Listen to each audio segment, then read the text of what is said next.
Champions ট্রফিতে ৩ ম্যাচের জন্য না ফেরা তামিম ইকবালের সঠিক সিদ্ধান্ত। দেশসেরা ওপেনারের অবসরের ভাবনা সময়োপযোগী বলে মনে করেন একসময়ের সতীর্থ মোহাম্মদ আশরাফুল। মাঠ থেকে তামিম বিদায় নিতে না পারায় আক্ষেপ আছে ইমরুল কায়েসের। আন্তর্জাতিক ক্রিকেটের সাথে বিচ্ছেদ তামিমের, জাতীয় দলে ফেরার সব সম্ভাবনার ইতি টানলেন।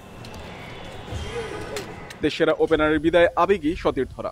বর্তমান থেকে সাবেক সবার আবেগঘন বার্তা তাকে নিয়ে। অনেকের কাছে তামিমের বিদায় অসময়ের মনে হলেও আশরাফুলের কাছে তা সময়োপযোগী। আমরা সবাই আশা করেছিলাম যে হয়তোবা সে আবার ফিরে আসবেন, কিন্তু যেহেতু প্রত্যেকটা প্লেয়ারেরই যার যার ডিসিশন নেওয়ার অধিকার আছেন এবং সে চিন্তা করেছেন আর ফিরে আসবেন না ইন্টারন্যাশনাল ক্রিকেটে। গুড লাক ফিউচারের জন্য। 17 মাসের বিরতিটাকে স্থায়ী করলেন তামিম। চ্যাম্পিয়ন্স ট্রফিতে বিসিবি চাইলেও সাড়া দেননি। অস্বস্তি বিতর্ক নিয়ে জাতীয় দলের সাথে সম্পর্কে ছেদ টানলেন।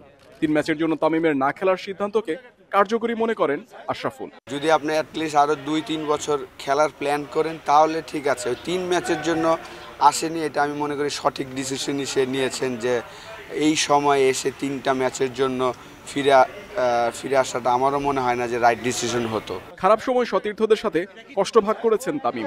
ইমরুলকে আগেই জানিয়েছিলেন সিদ্ধান্তের কথা।